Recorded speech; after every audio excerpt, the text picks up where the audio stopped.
নমস্কার আমার প্রিয় শ্রোতা বন্ধুরা, আমরা দুই সই বনামি ও গায়ত্রী আবার আপনাদের স্বাগত জানাই আমাদের এই সইয়ের মঞ্চে।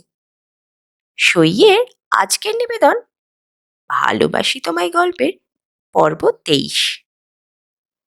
আমাদের গল্পটি কেমন লাগছে তা কমেন্ট সেকশনে লিখে জানান প্লিজ। আমাদের গল্পটি ভালো লাগলে লাইক, কমেন্ট ও শেয়ার করুন। সবশেষে বেল আইকনটিও প্রেস করুন। আর হ্যাঁ, সইকে সাবস্ক্রাইব করতে ভুলবেন না যেন। সঙ্গে থাকুন। আমরা আমাদের পূর্ববর্তী পর্ব থেকে জানতে পারলাম যে বিদিশা যখন অফিসে ঢোকে তার মলিন চেহারা দেখে সবাই যেন আঁতকে ওঠে। সোহম কথায় কথায় বিদিশাকে তার প্রতি অধিকারের কথাটাও জানায়। সেটি হঠাৎ শুনতে পেয়ে বিদিশা আর নিজেকে ধরে রাখতে পারে না। তো এর পরের ঘটনাগুলি জানতে হলে আমাদের পর্বের সঙ্গে থাকুন। বিদিশার কাছ থেকে সোহম চলে গেলে আর বিদিশার কাছে আসে না। 12টার মিটিংয়ে বিদিশা যেমন চুপচাপ, সোহমও। বিদিশা খেয়াল করে সোহম যেন এক অন্য মানুষ, এক ধাক্কায় অনেক দূরে সরে গেছে। ইনস্টিটিউটে আসার পর যেভাবে সে অধিকার দেখিয়ে কথা বলেছিল তা যেন এখন নিষ্প্রভ। এই নিষ্প্রভভাবে দূরে সরে থাকাটাও আরও যেন কষ্টকর বিদিশার জন্য। মিটিংয়ে ঠিক হলো যেহেতু অ্যানিমেশনের ছাত্র টানাই ইনস্টিটিউটের প্রধান উদ্দেশ্য, তাই স্বল্প দৈর্ঘ্যের ডকুমেন্টারি ফিল্ম 2D ও 3D অ্যানিমেশন ফিল্ম বানানো হবে। পুরো ইনস্টিটিউটের ছাত্ররা এতে কাজ করবে। টিম দুটো ভাগে ভাগ হবে, একটা বিদিশার টিম আর একটা প্রবালের। গ্রাফিক্স আর ভিজুয়াল যাবে সৌম্যদীপের দখলে, আর সবাইকে পরিচালনা করবে সোহম। মৌমিতা আর আয়ুষী স্টুডেন্ট অ্যাডমিশনের কাউন্সিলিং ডিপার্টমেন্টটাই দেখবে। আয়ুষী প্রথম প্রথম যাওয়ার কোনো কথা ছিল না, কিন্তু স্টুডেন্ট বেশি হলে মৌমিতার পক্ষে একা সামলে নেওয়াটা বেশ মুশকিল হবে। সাথে ফাইনাল ব্যাচের বাছাই করার কথাও তো আছে, তাই 6-7 জন স্টুডেন্ট নেওয়াও হবে ম্যানেজমেন্ট সামলানো আর ভলেন্টিয়ারের হিসাবে। তাছাড়া শনি, রবি আর সোম পরপর ছুটি থাকায় 2 দিক সামলাতে কোনো অসুবিধা হবে না। সবাই মহা উৎসাহে বেরিয়ে গেল মিটিং রুম থেকে। অনেক কাজ এখন। বিদিশা দাঁড়িয়ে রইল। সোহম কিছু কাগজপত্র গোছাচ্ছে। বিদিশা সোহমের কাছে ধীরে ধীরে এসে দাঁড়ালো। কাগজ গোছাতে গোছাতে সোহম বলল, কিছু বলবে বিদিশা? বিদিশা বলল, কথা কেন বলছেন না আমার সাথে? কি হয়েছে? একটু ব্যস্ত আছি। তুমি কিছু বলবে? বলো, শুনছি আমি। বিদিশা কনফারেন্স টেবিলে নখ দিয়ে খোঁটাতে খোঁটাতে মাথাটা একটু নিচু করে বলল, আপনি এরকম চুপ থাকলে আমার ভীষণ কষ্ট হয়। সোহম থেমে গেল, একটু হেসে ফেলল, যেন বলল, তাই? আমি তো ভাবলাম আমি বোধহয় বিরক্ত করে যাচ্ছি। তোমার মন খারাপ, তুমি একটু একা থাকতে চাইছো।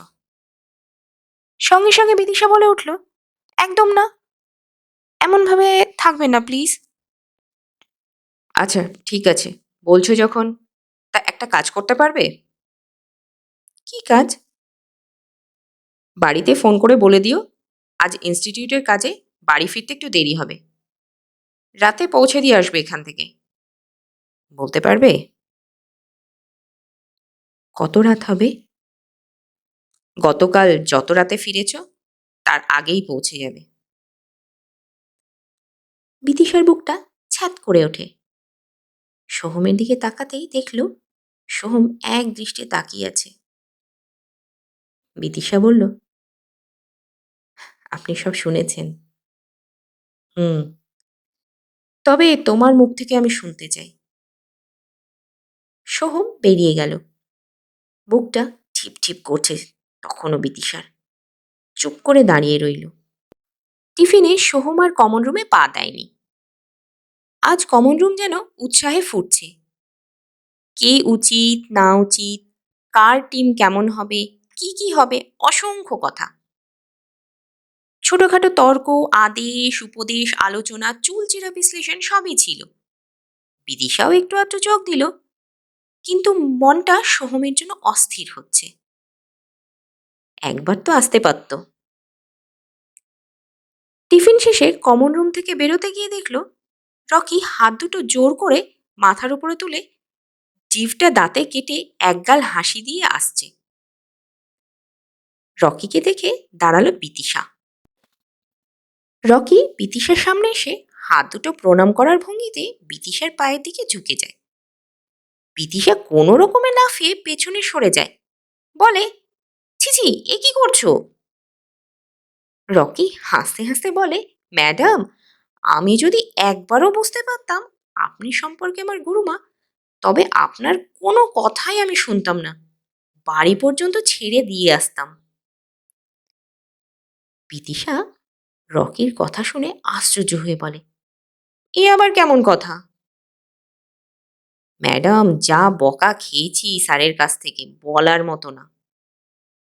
বুক দুটো কিল দিয়ে বলে, এই জিন্দেগিতে এমন ভুল আর হবে না। যেখানে যে কোনো সময়ে কোনো রকম অসুবিধা হলে আমাকে মনে করবেন, রকি হাজির হয়ে যাবে সঙ্গে সঙ্গে। বিদিশা হেসে ফেলল, বলল, থাক থাক রকি, ওরকম বলো না। কাল তুমি না থাকলে আমার যে কি হতো জানি না। আমি সারা জীবন মনে রাখবো তোমাকে। বরং তোমার কোনো সাহায্য লাগলে আমায় বলো, আমি দরকার হয়ে আমার সাধ্যের বাইরে গিয়ে চেষ্টা করব। বিদিশার এই কথা শুনে রকি ভীষণ খুশি হয়ে গেল, বলল, সত্যি বলছেন ম্যাম? একদম সত্যি। ঠিক আছে, মনে থাকবে তবে, ভুলে যাবেন না কিন্তু। বলতে বলতে চলে গেল রকি। গুরুমা সম্বোধন শুনে বিদিশা ভীষণ খুশি। চাপা ধরা দুঃখগুলো যেন একটু একটু করে হালকা হচ্ছে। বিদিশার ক্লাস প্রায় শেষের দিকে। ক্লাস নিতে নিতে দরজার দিকে চোখ চলে যাচ্ছিল বারবার, কিন্তু সোহমের একবারও দেখা মেলেনি। বিদিশা ভাবল, কেমন যেন একটা লোক, একবারও এলো না। ছুটি হতে প্রায় ঘন্টাখানেক আছে। বিদিশা এবার টেনশনে পড়ে গেল। মাকে তো বলে দিয়েছে, কিন্তু এখনো স্যারের কোনো খবরই নেই। কিছুক্ষণ পর সোহম এসে হাজির, বলল, আমি বাইরে অপেক্ষা করব, ক্লাস শেষ হলে দেরি করো না। এবার যেন অস্থির হয়ে যাচ্ছে বিদিশা। ক্লাসের সময় যেন শেষই হয় না। যাই হোক, ক্লাসের ঝামেলা মিটিয়ে বাইরে এসে দাঁড়ায়। সোহম বাইকে আগেই অপেক্ষা করছিল। বিদিশা সোহমকে দেখে অদ্ভুত এক অস্থিরতায় অনুভব করছে। বুকের ধুকপুকানি কি অসম্ভব বেড়েছে। নিজেকে ঠিক রাখাই দায়। পা দুটো বেশ ভারী হয়ে আসছে। আনন্দ উত্তেজনায় চলাই মুশকিল। সোহমের দিকে হাঁ করে তাকিয়ে দাঁড়িয়ে রইল বিদিশা। বাইকটা ঘুরিয়ে বিদিশার কাছে এনে দাঁড় করালো। সোহম বলল, এবার পারবে উঠতে? না আমার হেল্প লাগবে? বিদিশার মুখে ভাষা নেই। সলজ্জ চাউনিতে মুখটা যেন আবির রঙা হয়ে উঠল। বহু প্রতীক্ষিত এই সময়, বহু কাঙ্ক্ষিত। ভালোবাসার মানুষটাকে একটু ছুঁয়ে দেখা। কাঁপা কাঁপা হাতে সোহমের পিঠে একটা আলতো চাপ দিয়ে বাইকে উঠে বসলো বিদিশা। বিদিশা আর সোহমকে এইভাবে একটু ঘেঁষে বসা কি অদ্ভুত এক শান্তির উপলব্ধি, তা শুধু সোহমই জানে। বাইক স্টার্ট করলো সোহম। মিনিট 15 পরে একটা আবাসনের ভেতরে এসে দুজনেই দাঁড়ালো। লিফটে করে 3 তলায় উঠে একটা ফ্ল্যাটের দরজার সামনে এসে সোহম পকেট থেকে একটা চাবি বের করতেই বিদিশা বলল, কোথায় এসেছি আমরা? সোহম হেসে বলল, এটা না আমার বাড়ি। একটু ভয় পেল যেন বিদিশা। বলল, এখানে কেন? ভয় পাচ্ছ বিদিশা? না না, তবে মানে ভাবলাম অন্য কোথাও বসবো হয়তো। হুম, বসতে পারতাম, তবে একটা সমস্যা। কি? যদি কথা বলতে বলতে কেঁদে ফেলো, তখন তো জনগণ এসে আবার আমাকেই দু চার ঘা দেবে। কেউ তার বুঝবে না ম্যাডাম ছোঁয়া লাগলেই কেঁদে ফেলে। তাই আর রিস্ক নিলাম না। বিদিশা বলল, ধুর, এমন করলে আমি কিন্তু আর কোনো কথা বলবো না। হেসে ফেললে সোহম। বলল, ভেতরে এসো। ভেতরে এসে লাইটটা জ্বালিয়ে দিল সোহম। সোহমের ঘর দেখে বিদিশা অবাক। বলল, শুনেছি আপনি কলকাতার মানুষ, তাই এখানে কে কে থাকেন? সোহম বিদিশার ব্যাগপত্র সোফার পাশে রাখা একটা টেবিলের ওপর রাখতে রাখতে বলল, এখানে আমি আর আমিই থাকি। মানে? মানে আমি একা থাকি। একা থাকেন? একটু উদাস হয়ে গেল যেন বিদিশা। সোহম জিজ্ঞাসা করল, কেন, একা কি থাকা যায় না? না না, তা বলছি না। আসলে এত পরিপাটি করে ঘর সাজানো, আমি অবাক হয়ে যাচ্ছি। কথা বলতে বলতে বিদিশার নিজের ঘরটার কথা মনে পড়ল। কি অস্বাভাবিকভাবে অগোছালো। মা গুছিয়ে না রাখলে এই জামা কাপড়ের ঢিপের উপরই বোধহয় ঘুমোতে হতো। সোহম ব্যালকনির দরজা খুলতে খুলতে বলল, কি চিন্তায় পড়লে? আমি ছোটবেলা থেকেই হস্টেলে থাকি বিদিশা।